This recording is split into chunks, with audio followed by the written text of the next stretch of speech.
Այսօր մենք կխոսենք գործարար բարևարկության մասին և դրա դերի մասին տնտեսության զարգացման գործընթացում։ Հաճախ տնտեսության զարգացումը կապում են ներդրումների հետ, կապում են գործարար միջավայրի բարելավման հետ, կապում են բազմաթիվ այլ գործոնների հետ, բայց ոչ միշտ հենց գործարար միջավայրի և դրա բարևարկության հետ։ Դա է պատճառը, որ այս թեման բավականին քիչ է ուսումնասիրված, հատկապես հայկական միջավայրում, և մենք կփորձենք այն մի փոքր բացահայտել։ Նախ խոսենք, թե ինչ է էթիկան, բարևարկությունը, համապատասխանությունը, ամբողջականությունը, այս հասկացությունների տարբերությունը հասկանանք, էթիկան կանոնների, օրենսդրության, որոշակի օրենքների ամբողջություն է, որոնք օգտագործվում են մարդկանց վարքագիծը կարգավորելու համար։ Համապատասխանությունը անգլերեն compliance ավելի հաճախ է հանդիպում, դա այն պրոցեսն է, գործընթացն է, որի ժամանակ մարդկանց վարքագիծը համապատասխանեցվում է որոշակի օրենքներին և կարգերին, կանոններին։ Իսկ integrity-ն, ամբողջականություն, որոշ դեպքերում թարգմանում են ազնվություն, որոշ դեպքերում նաև բարևարկություն, թե բարևարկությունը ընդհանրապես, և ամբողջականությունն է, և ուրեմն համապատասխանությունն է, բայց integrity-ն, այսինքն ամբողջականությունը, դա մարդու վարքագիծն է, երբ որևէ տուգանք, որևէ վախ, որևէ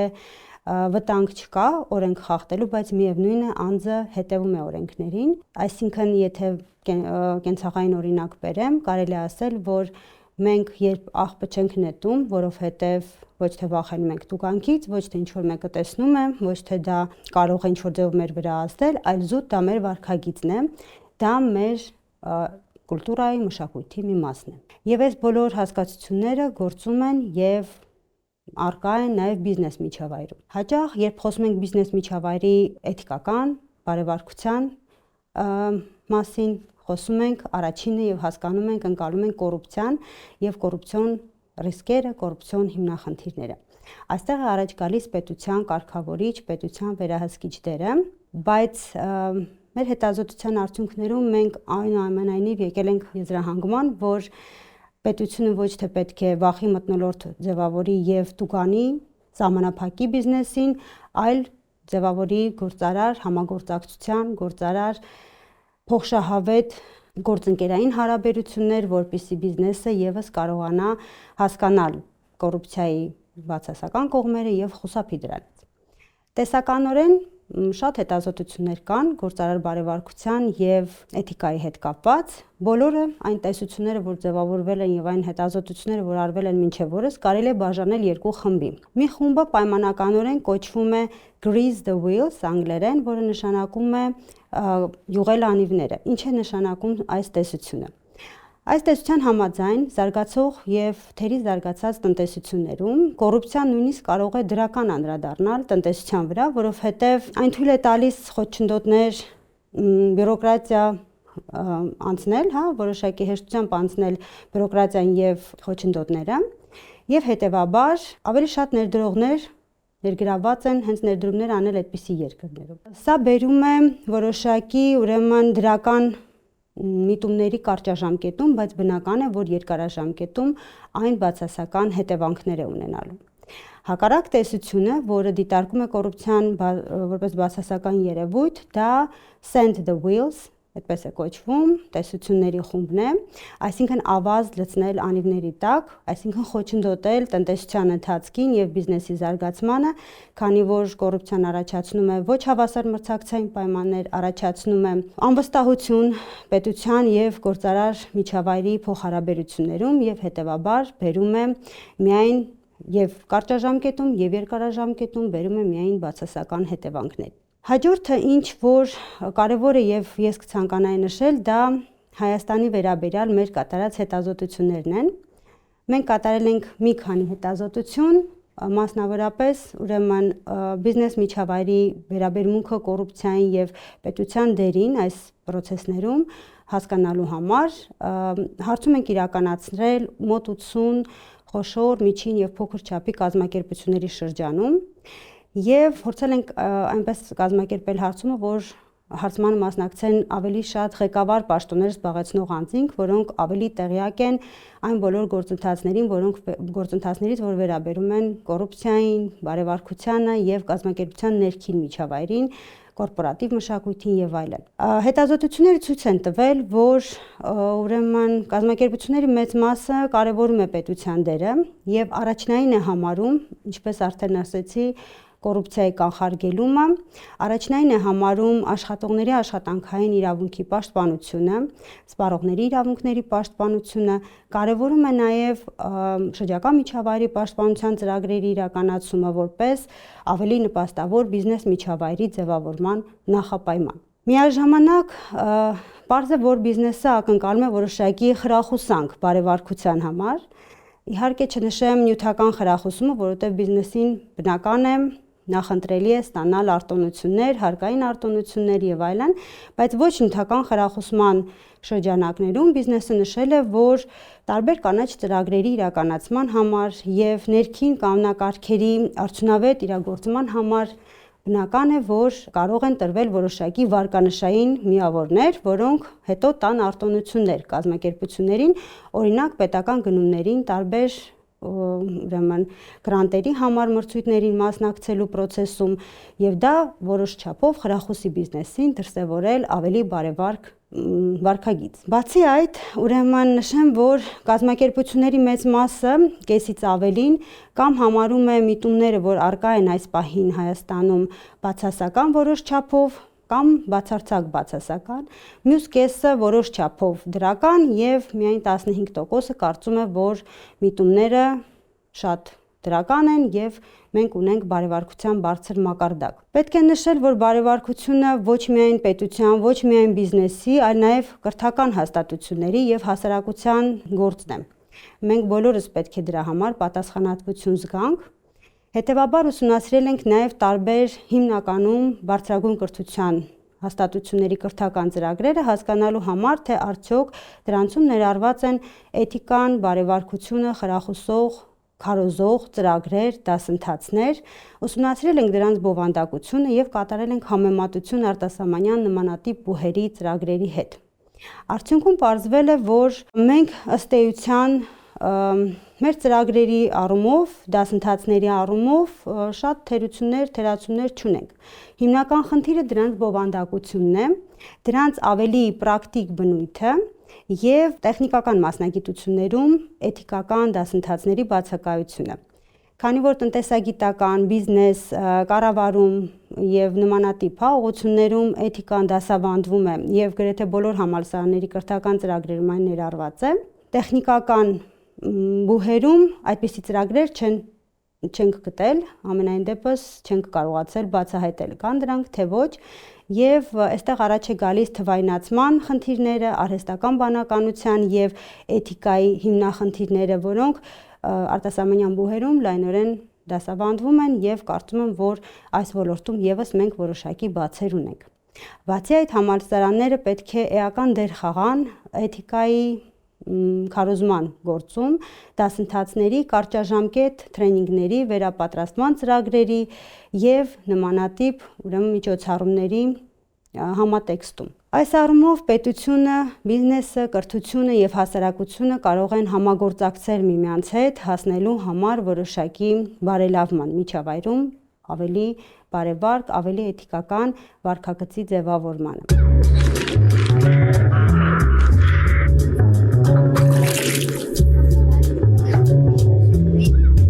Հաջորդ կարևոր կողմը, որ անհրաժեշտ է նշել, դա բիզնեսի ներսում, կազմակերպության ներսում եւ այսպես կոչված business to business, բիզնեսի հանդեպ բարեվարկ վարքագիծն է։ Ինչ է սա ներառում։ Մեր ուսումնասիրած կազմակերպություններից 80-ից ավել 83% մոտ կան վարքագծի ներքին կանոնակարգեր։ Կազմակերպությունները կարգավորում են իրենց գործունեությունը, ներքին հարաբերությունները, ղեկավար ենթակա հարաբերությունները փորձում են ձևավորել որոշակի ներքին կորպորատիվ մշակույթ, որը եւ դրական է անդրադառնում նաև արտաքին միջավայրում կազմակերպության իմիջի, հեղինակության, նրա նկատմամբ վստահության առումով։ Պետք է նշել, որ Չինաստանում կատարված հետազոտությունը ցույց է տվել, որ այն կազմակերպությունները, որոնք ունեն կայուն, ամուր ներքին մշակույթ, ավելի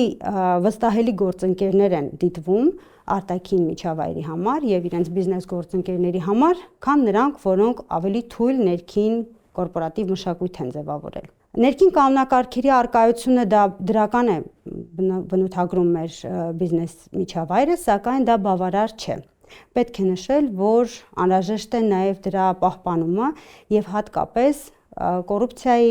կոռուպցիոն ռիսկերի, կոռուպցիայի կանխարգելմանը վերաբերող կարգերի առկայությունը։ Հնարավոր է, որ կազմակերպությունները ունեն որոշակի չգրված օրենքներ, որոնք պահպանվում են առաջնորդման ուժով, ղեկավարի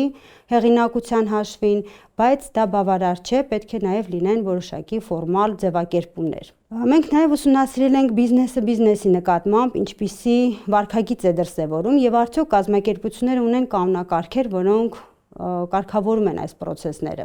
որոնք ուղղված են այս պրոցեսները ավելի արդյունավետ դարձնելուն։ Եվ օրինակ բանկային համակարգում գրեթե բոլոր բանկերի մոտ առկա են այդպիսի ֆորմալ փաստաթղթեր, որքանով են դրանք պահպանվում, դա այլ խնդիր է, բայց ամեն դեպքում ֆինանսական հատվածը այս առումով ամբողջությամբ համապատասխանում է բոլոր միջազգային ստանդարտներին եւ ընդունված պրակտիկաներին։ Ինչ վերաբերում է արտադրությանը, ոչ արտադրական կազմակերպություններին, այստեղ մենք ունենում ենք այդ խնդիրը, ունենում ենք բաց եւ ընկալելու առումով արդյոք ինչ են իրենց ներկայացնում բիզնես էթիկան գործընկերների հետ հարաբերություններում եւ նաեւ ֆորմալ փաստաթղթերի տեսակետից կա այս բացը։ Նշեմ, որ բիզնեսը բիզնեսի նկատմամբ ապահովում է բարեվարքություն եւ էթիկական վարքագիծ, հարգելով օրինակ մրցակցային դաշտը, արդար մրցակցային հարաբերություններ ունենալով իր մրցակիցների հետ, հարգելով իր սպառողներին, հարգելով իր աշխատակիցներին, որոնք բավականին մեծ ներդրում ունեն բիզնեսի կայացման եւ զարգացման գործում։ Եվ այս առումով կարելի է խորհուրդ տալ նույն պետություն, մասնավոր հատված համագործակցության շրջանակներում նախաձեռնել որոշակի դասընթացներ, տրեյնինգներ ուղղված հենց բիզնեսի ներսում եւ բիզնես to բիզնես հարաբերություններում բարեվարքության խրախուսմանը։ Հաջորդ կարևոր ասպեկտը այստեղ վերաբերում է տնտեսությանը։ Արդյոք այդ միջոցառումները, որ թվարկվել են, որոնք իհարկե բացի կամքից պահանջելու են նաև որոշակի ֆինանսական միջոցներ, ունենալու են իրենց հետևանքը եւ տնտեսական արդյունքը։ Այս նպատակով մենք նաև փորձել ենք կապել կոռուպցիայի մակարդակը բնութագրող ինդեքսները եւ տնտեսական աճը։ Կիրառել ենք ավտորեգրեսիվ բաշխման լակ մոդելը, մաթեմատիկական մոդելը, ուսումնասիրելով 10 տարվա ցուցանիշները, հնայի աճի ցուցանիշները եւ կոռուպցիան բնութագրող մի շարք ինդեքսների փոփոխությունը Հայաստանի Հանրապետության եւ նաեւ այլ հարևան երկրների համար, բացահայտել ենք հետեւյալ հետաքրքիր միտումը։ Համապատասխան այս մոդելի արդյունքների, պարզվում է, որ կոռուպցիայի կանխարգելման, կոռուպցիայի վերահսկողության ինդեքսների բարելավումը կարճաժամկետում կարող է բերել տնտեսական աճ մի քանի տոկոսի չափով, տարբեր ինդեքսները տարբեր ցուցանիշներ են դրսևորել, բայց երկարաժամկետում մինչև 10-11% աճ կարող են ապահովել։ Սա նշանակում է, որ ոչ միայն մենք միջոցառումներ ձեռնարկելով զարգացնելու բարեվարքությունը, գործարար միջավայրը, ոչ միայն բերում ենք կոնկրետ բարենպաստ միջանձնային հարաբերություններ, վստահություն, ներգրավում ենք ներդրումներ, այլ նաև հստակ բերում ենք տնտեսության զարգացմանը, տնտեսական աճին։ Հետաքրքիր գաղափար է վարկանշավորման, հենց բարեվարքության տեսակետից վարկանշավորման սխեմայի ներդրումը տնտեսության ներսում, որտեղ տարբեր բիզնեսի ներկայացուցիչներ կարող են կամավոր ձևով դիմել վարկանշավորման, ստանալ որոշակի բալեր, որոշակի ռեյտինգավորվել եւ դրա արդյունքում կարող են ակնկալել արտոնություններ, կարող են ակնկալել արդեն որոշակի առավելություններ տարբեր ծրագրերին մասնակցելու եւ պետական աջակցություն ստանալու տեսակետից։ Այս վարկանշավորման համակարգը պետք է կարիք ունի մշակման եւ պետք է ձևավորվի, որպեսզի որոշ չափով մենք նաեւ կարողանանք բիզնեսին խրախուսել ոչ միայն զուտ որպես նորաձևության турք, հակակոռուպցիոն եւ բարեվարկության ուղղված միջոցառումներ իրականացնել, այլ նաեւ ունենան որոշակի նյութական օգուտ, նյութական ակնկալիքներ այս ծրագրերին մասնակցելու համար։ Եվ դրանք եւս կարծում եմ կարող են լինել ազդեցիկ եւ արդյունավետ գործիք։ Եվ այսպիսով մենք փաստորեն ապացուցեցինք այն հիպոթեզը, որ բարեվարկությունը բիզնես էթիկան պակաս կարևոր չեն տնտեսության զարգացման համար եւ արժանի են ուրեմն ուշադրության եւ հասարակության եւ գործարար միջավայրի եւ պետության կողմից։ Այսպիսով նշեմ, որ ինչ կարող ենք առաջարկել ամփոփելով ամբողջ մեր այս հետազոտությունը, հիմնական առաջարկությունները վերաբերում են որոշակի ուրեմն միջոցառումներին եւ կազմակերպական խնդիրներին։ Օրենքները մեզ մոտ ըստ էության չեն հակասում եւ ընդհակառակ բավականին առաջադեմ են, համապատասխանում են զարգացած պետությունների օրենքներին, մնում է դրանց պահպանությունը, դրանց իրականացումը։ Հաջորդը բիզնեսի եւ պետության, բիզնեսի կրթական հաստատությունների, բիզնեսի եւ հասարակության համագործակցության ապահովումն է,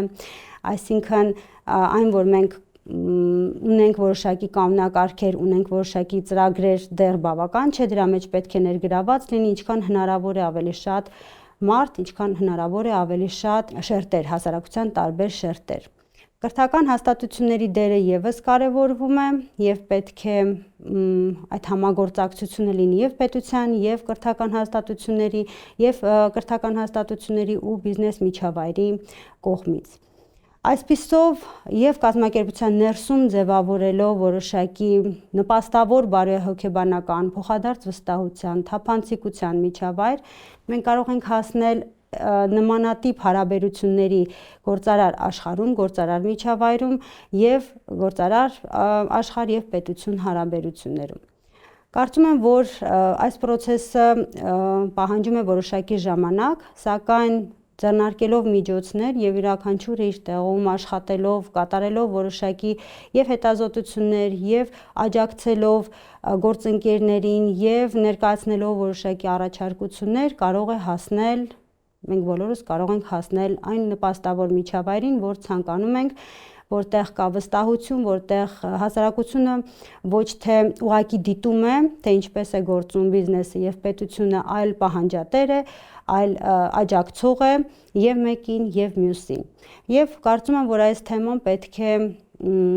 հետագայում եւս ուսումնասիրվի, լինի հետաքրքրությունների եւ ուշադրության կենտրոնում եւ այսպիսով մենք կհասնենք միայն դրական հետևանքների, միայն դրական արդյունքների մեր երկրի եւ մեր տնտեսության համար։